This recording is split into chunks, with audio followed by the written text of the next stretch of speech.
न तो सुनने से समझ पैदा हो सकती है, न पढ़ने से समझ पैदा हो सकती है। ध्यान की भूमि में ही समझ पैदा हो सकती है। हां, सुनने से ध्यान की तरफ जाना हो सकता है, पढ़ने से ध्यान की तरफ जाना हो सकता है।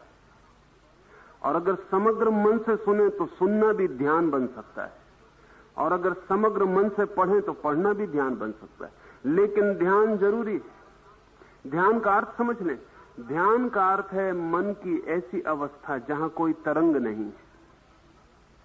निस्तरंग चैतन्य में ही समझ का जन्म होता है। ये निस्तरंग चैतन्य कई तरह से पैदा हो सकता है। किसी को प्रार्थना से पैदा हो सकता है, किसी को पूजा से पैदा हो सकता है, किसी को नृत्य से, कीर्तन से पैदा हो सकता है, किसी को सुनने से पैदा हो सकता है, किसी को देखने से पैदा हो सकता है,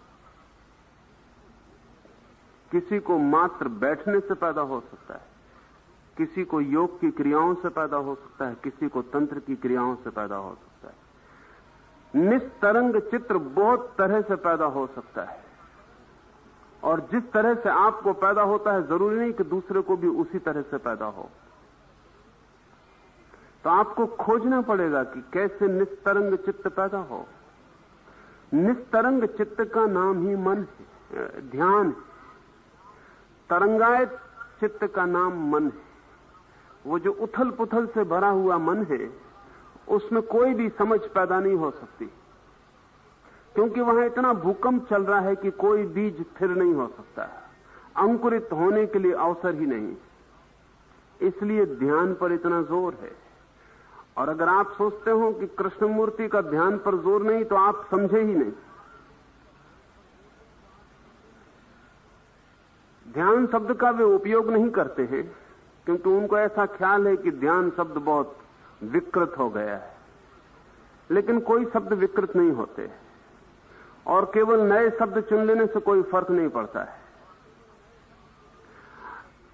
कृष्णमूर्ति कहते हैं कि मुझे सुनते समय सिर्फ सुनो, वो ध्यान हो गया। कोई भी क्रिया करते वक्त अगर सिर्फ क्रिया की जाए और उसके संबंध में सोचा ना जाए तो ध्यान हो जाएगा। चलते वक्त अगर केवल चला जाए और कुछ भी मन में न करने दिया जाए तो ध्यान हो जाएगा। भोजन करते वक्त अगर भोजन किया जाए और मन में उसके संबंध में कोई चिंतन न किया जाए तो भोजन करना ध्यान हो जाएगा। अगर आप अपने 24 घंटे को ध्यान में बदल लेते हैं तो बहुत अच्छा, लेकिन लोग बहुत बेईमान हैं। 1 घंटा न बैठने के लिए वो कहेंगे 24 घंटे ध्यान क्यों नहीं किया जा सकता, और 24 घंटे वो ध्यान करने वाले नहीं। और 1 घंटा बैठना ना पड़े इसलिए 24 घंटे पे टालेंगे। अगर आप 24 घंटे ही ध्यान कर सकते हो तो कौन आपको कहेगा कि घंटे भर करिए। आप मजे से 24 घंटे करिए, लेकिन 24 घंटे आप कर नहीं रहे, और कर रहे होते तो यहां मेरे पास पूछने को नहीं आना पड़ता। क्या जरूरत है मेरे पास आने की? ध्यान नहीं है इसलिए कहीं जाना पड़ता है, सुनना पड़ता है, समझना पड़ता है। ध्यान हो तो आपके भीतर ही पौधा खिल जाएगा, आपके पास दूसरे लोग आने लगेंगे, आपको जाने की जरूरत नहीं होगी। अपनी समझ आ जाए तो फिर किसी से क्या समझना है। लेकिन आदमी का मन ऐसा है कि अगर कहो कि घंटे भर बैठो तो वो कहेगा घंटे भर बैठने की क्या जरूरत, 24 घंटे ध्यान नहीं किया जा सकता। मजे से करिए, लेकिन कम से कम घंटे से शुरू तो करिए। 1 घंटा भी ध्यान करना मुश्किल है, 24 घंटा तो बहुत मुश्किल है। जब ध्यान करने बैठेंगे तब पता चलेगा कि एक क्षण को भी ध्यान हो जाए तो बहुत बड़ी घटना है, क्योंकि मन चलता ही रहता है। तो उचित है कि 1 घंटा निकाल लें 24 घंटे में से अलग ध्यान के लिए ही, और अनुभव करें। जिस दिन 1 घंटे में आपको लगे कि सधने लगी बात, घटने लगी बात, 24 घंटे पर फैला दें। फैलाना तो 24 घंटे पर ही है, क्योंकि जब तक जीवन पूरा ध्यान में न हो जाए तब तक कोई क्रांति ना होगी। लेकिन शुरुआत कहीं से करनी पड़ेगी, और फिर 1 घंटे ध्यान का परिणाम 24 घंटे पर होता है। ठीक वैसे ही जैसे 1 घंटा कोई सुबह व्यायाम कर लेता है तो 24 घंटे का स्वास्थ्य प्रभावित होता है। और आप ये नहीं कहते कि 24 ही घंटे व्यायाम क्यों ना किया जाए, करें तो ठीक है। जो आदमी 24 घंटे व्यायाम कर रहा उसको 1 घंटे व्यायाम करने की कोई जरूरत भी नहीं है। जो 24 घंटे श्रम में लगा हुआ है उसे और व्यायाम की क्या जरूरत, कोई जरूरत नहीं। लेकिन जो व्यायाम नहीं कर रहा है उसे घंटे भर भी कर लेने से 24 घंटे पर परिणाम होगा। ध्यान के लिए 1 घंटा निकाल लेना इसलिए उपयोगी है कि आप उस समय को पूरा का पूरा ही ध्यान में नियोजित कर सकते हैं। एक दफा कला आ जाए तो उस कला का उपयोग आप 24 घंटे कर सकते हैं। ध्यान एक कला है।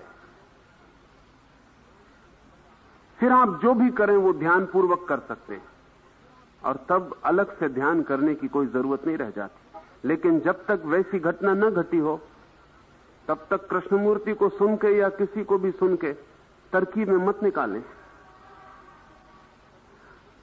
हम इतने होशियार हैं तरकीबें निकालने में कि जिससे हमारा मतलब सधता हो वो बात हम तत्काल निकाल लेते। कृष्णमूर्ति लोगों को कहते हैं गुरु की कोई जरूरत नहीं। उनके पास उसी तरह के लोग इकट्ठे हो जाते हैं जो किसी भी गुरु के सामने झुकने में अहंकार की तकलीफ पाते, वो इकट्ठे हो जाते, वो बड़े प्रसन्न होते।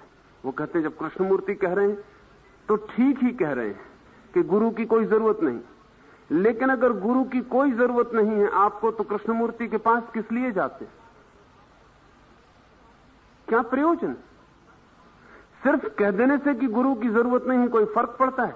जब तक आप किसी से सीखने जाते हैं तब तक आपको गुरु की जरूरत। और बड़े मजे की बात यह है कि यह बात भी आपकी बुद्धि से पैदा नहीं हुई है कि गुरु की जरूरत नहीं, यह भी किसी दूसरे ने आपको सिखाई, ये भी आपने गुरु से ही सीखी। मेरे पास लोग आते हैं, वो कहते हैं कृष्णमूर्ति ऐसा कहते हैं, कृष्णमूर्ति ऐसा कहते हैं। वो कहते हैं गुरु की कोई जरूरत नहीं। ये भी तुम्हारी बुद्धि का मामला नहीं है, ये भी तुम किसी गुरु से सीखा है। इसको भी सीखने तुम्हें किसी के पास जाना पड़ा। इस साधारण सी बात को सीखने भी किसी के पास जाना पड़ा है कि गुरु की कोई जरूरत नहीं। परमात्मा को सीखने तुम किसी गुरु के पास नहीं जाना चाहते हो। अड़चन कहीं और है।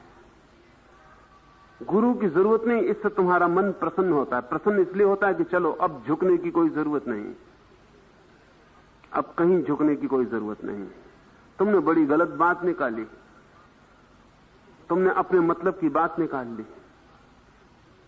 मेरे पास लोग आते, मैं जो कहता हूं उसमें से वो वे बातें निकाल लेते हैं जो उनके मतलब की हैं और जिनसे उनको बदलना नहीं पड़ेगा। वे मेरे पास आते हैं कि आपने बिल्कुल ठीक कहा, जंगल में जाने की, पहाड़ पर जाने की क्या जरूरत है, ज्ञान तो यहीं हो सकता है। बिल्कुल ठीक कहा। तो मैं उनको पूछता हूं यहीं हो सकता है, कब तक होगा ये मुझे कहो, और यहीं हो सकता है तो तुम यहीं करने के लिए क्या कर रहे हो? उन्होंने मतलब की बात निकाल ली कि कहीं जाने की कोई जरूरत नहीं, लेकिन जहां तुम हो वहां तो तुम 50 वर्ष से हो ही। अगर वहीं ज्ञान होता होता तो कभी का हो गया होता, लेकिन तुमने अपने हिसाब की बात निकाल ली। ध्यान कठिन है, न तो चिंतन, न मनन, न सुनना, श्रवण, इनमें कोई कठिनाई नहीं। ध्यान बहुत कठिन। ध्यान का अर्थ है कि कुछ घड़ी के लिए बिल्कुल शून्य हो जाना, सारी